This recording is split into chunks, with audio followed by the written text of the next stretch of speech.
آمين الكريم والبلاد الباقي والكتاب الهادي الخاتم لما سبق والفاتح لمن غلق المعلن الحق بالحق سيدنا مولانا ابي القاسم محمد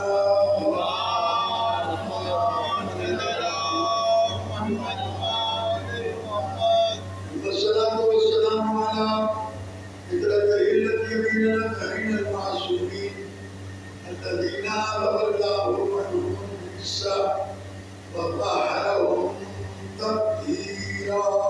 اللهم صل على محمد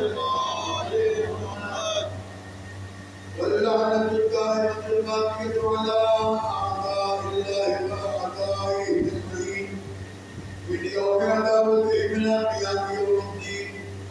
أما بعد فقد قال الله سبحانه وتعالى في محكم كتابه الكريم بسم الله الرحمن الرحيم ومن حاجك فيه بعد ما جاءك من العلم فقل تعالوا ندعو أبناءنا وأبناءكم ونساءنا ونساءكم وأنفسنا وأنفسكم ثم نبتهل فنجعل لعنة الله على الكاذبين. سلام.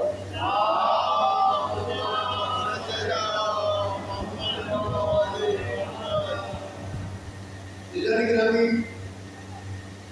پہلی کی مجالس کے سلسلے کا پہلی گروپ سے مجالس کا بنیادی مقصد کربلا میں امام حسین علیہ السلام کے قیام کو اجاگر کرنا ہے. اس وقت ہمارے یہاں مختلف افراد مختلف بولیاں بول رہی ہیں. عقائد میں اس قدر خرابیاں پیدا کی جا رہی ہیں اور اس کی بنیادی وجہ کہ ممبر پر آنے والے اکثر لوگ وہ ہیں کہ جو پڑھے لکھے نہیں ہیں. ان کی جو سمجھ میں آتا ہے وہ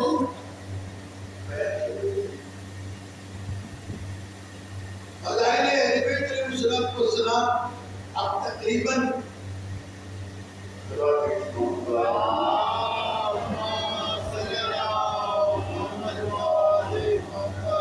ہمارے ممبروں سے مفقود ہوتا جا رہا ہے. واقعہ سفرنامے کہانیاں قصہ بیان کر کے وقت گزار کر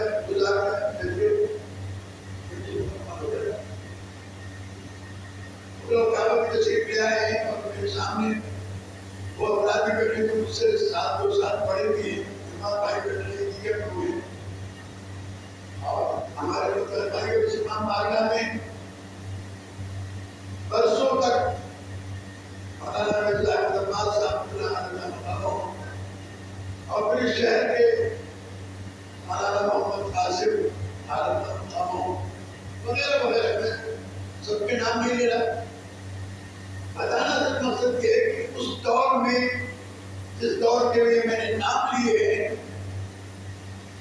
ہمارے برادر اسلامی کے علماء کہتے تھے کہ ان کے بچوں سے بھی بات نہ کرنا کہ تمہارے علماء سے زیادہ نہ. کیوں؟ اس لیے کہ ممبر پر آنے والے علماء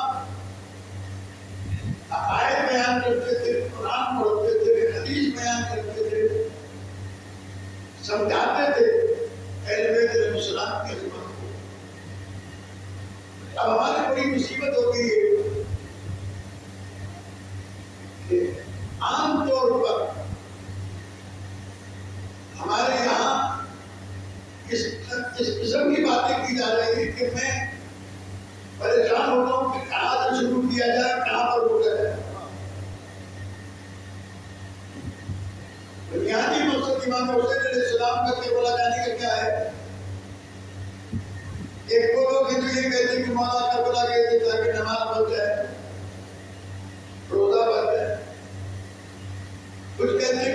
بالمعروف کرنے گئے تھے لیکن المنکر کرنے گئے تھے. کچھ کہتے ہیں ہمیں بالمعروف نہیں منکر کرنے نہیں گئے تھے. کچھ کہتے ہیں کہ جناب اہل بیت علیہ السلام کی ولایت کو قبول کر لیا تو اب کچھ کرنے کی ضرورت نہیں. مطلب آپ نے ولایت قبول کر لی تو سب فائد ہو گئی. یہ تمام چیزیں سامنے کیوں آ رہی ہیں؟ اس لیے آ رہی ہے کہ پہلے سامعین میں بھی 150 آدمی پڑھے لکھے بیٹھے ہوتے تھے. ممبر پر آنے والے کو سوچنا پڑتا تھا کہ کیا پڑھوں اور کیسے پڑھوں. کوئی ایسی چیز تو پڑھوں کہ جس کی وجہ سے معاملہ خراب ہو جائے. لہٰذا میں نے اس کے پیش نظر اپنا عنوان رکھا ہے ولایت تکوینیہ اور قرآن. ولایت تکوینیہ ہے کیا اس کو سمجھانا ہے. اور میں سمجھتا ہوں جو لوگ کئی سالوں سے مولانا محمد عاقل دہلی صاحب کانوں سے دیوی صاحب کے مطالبے سن کر اس سوال کے عادی ہو گئے تو مجھے زیادہ ٹوپی پیش نہیں ہے. جگہ بھیج دی گا محمد والے محمد.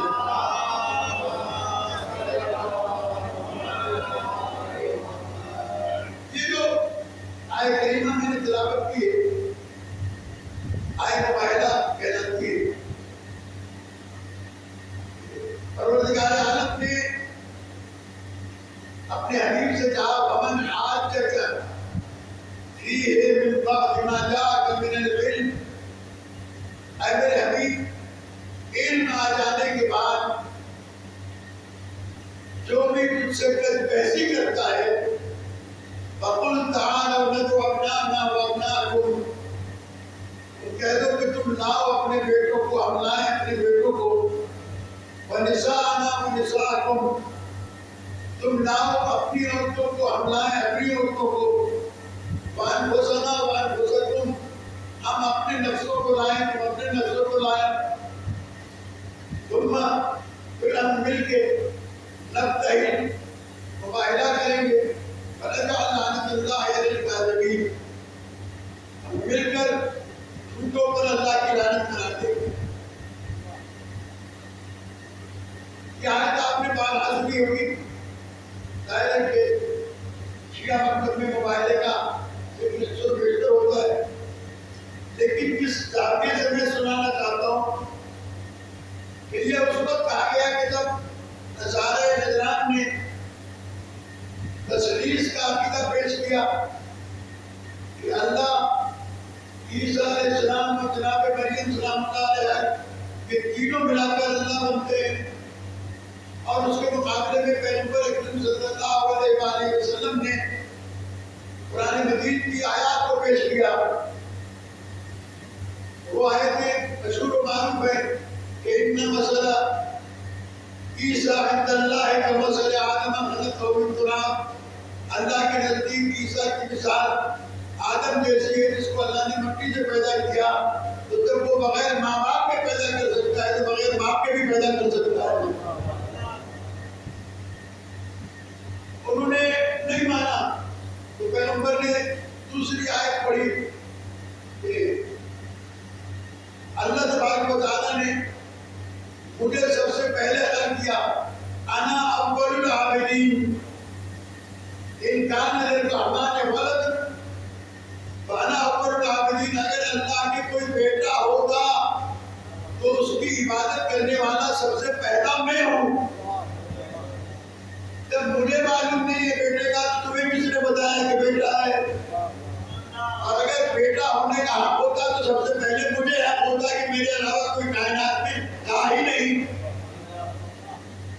اس کے بعد پھر وہ نہیں مانے تو اللہ نے کہا کہ اب تم اپنے بیٹوں کو لاؤ.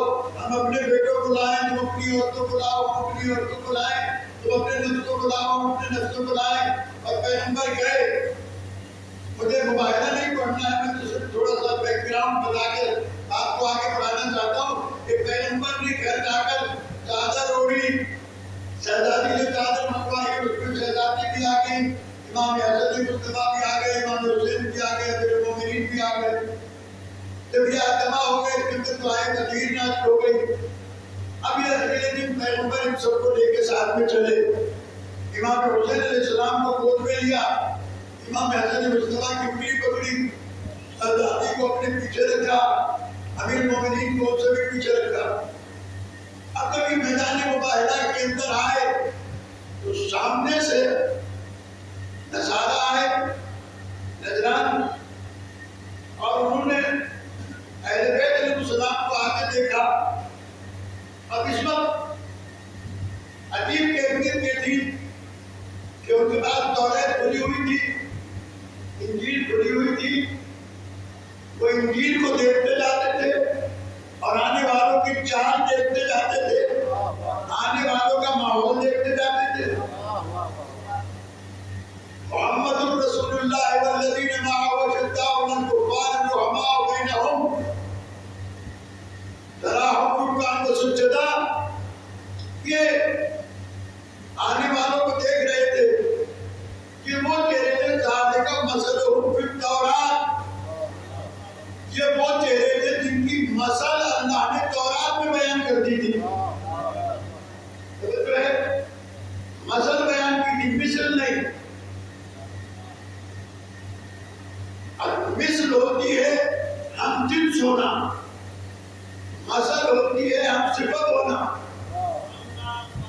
جس کو ہمارے یہاں کہا جاتا ہے بھی آج کل شروع دنیا سے یہ بات ہمارے یہاں اللہ تبارک و تعالیٰ نے انسان کو صلاحیت دی ہے.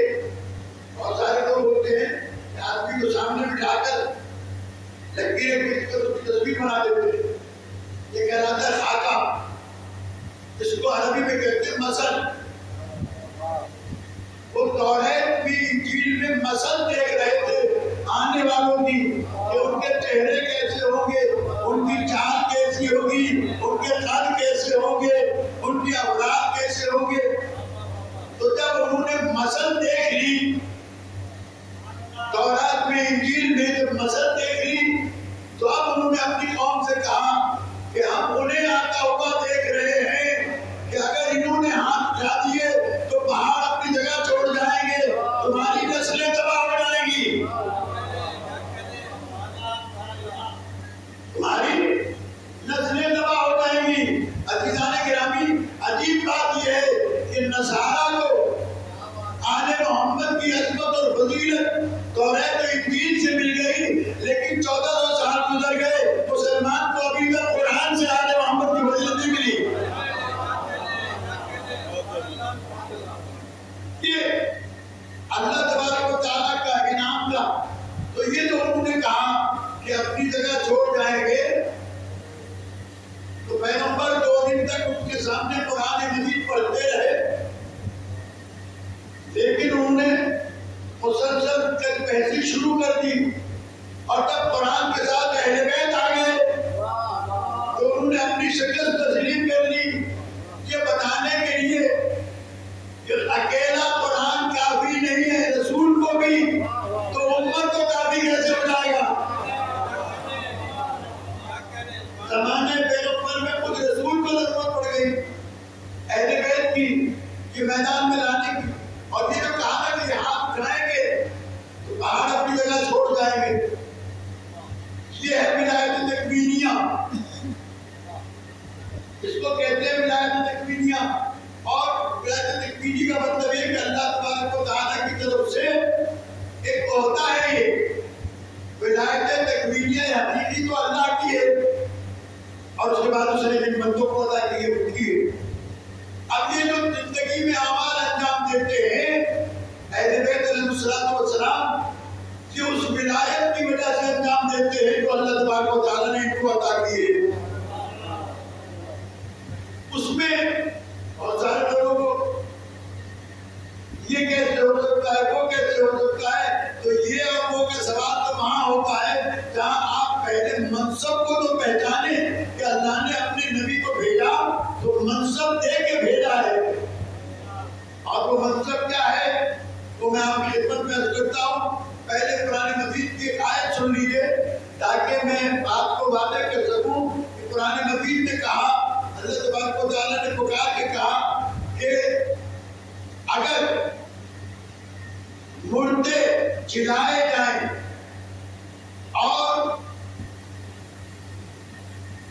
دیواروں کو چلایا جائے، پہاڑوں کو چلایا جائے، پہاڑوں کو ہم مردوں سے باتیں کی جائیں، تو یہ قرآن مجید کہتا ہے کہ ایسا اگر ہو تو وہ اس قرآن مجید سے ممکن ہے۔ اور اس قرآن مجید کے لیے اللہ نے کہا کہ لو انزلنا هذا القرآن على جبل لرأيته خاشعا متصدعا من خشية الله، اگر اس قرآن کو پہاڑ پر نازل کر دیتے تو پہاڑ اس کے خوف سے ریزہ ریزہ ہو جاتے۔ اور اسی کو مولا کائنات نے نہج البلاغہ میں ارشاد فرمایا فیہم کرائم القرآن، ہمارے محمد وہ ہے کہ ہمارے اندر ساری کرامتیں قرآن والی ہیں۔ فیہم کرائم القرآن وہم کنوز الرحمن، ان نطقوا صدقوا وان صمتوا لم یسقطوا۔ آل محمد وہ ہیں کہ جو اللہ کے علم کے خزانہ دار ہیں، اگر یہ بولتے ہیں تو سچ بولتے ہیں، جہاں یہ خاموش ہو جائیں وہاں ان سے آگے بڑھ کر بولنے والا کوئی نہیں ہوتا ہے۔ تو جو آل محمد کے اندر کرائم القرآن، قرآن کی ساری کرامتیں موجود ہیں۔ اب یہاں پر ایک بات آپ کی خدمت میں ابتداءً عرض کرتا چلوں کہ ایک شخص امام جعفر صادق علیہ السلام کے پاس آیا،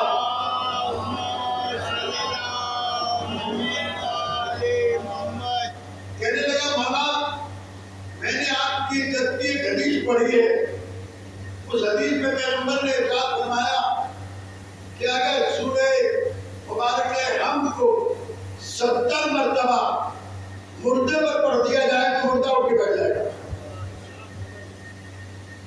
تو آپ نے فرمایا 70 مرتبہ بہت زیادہ ہے، 60 مرتبہ پڑھنے سے بھی اٹھ جائے گا۔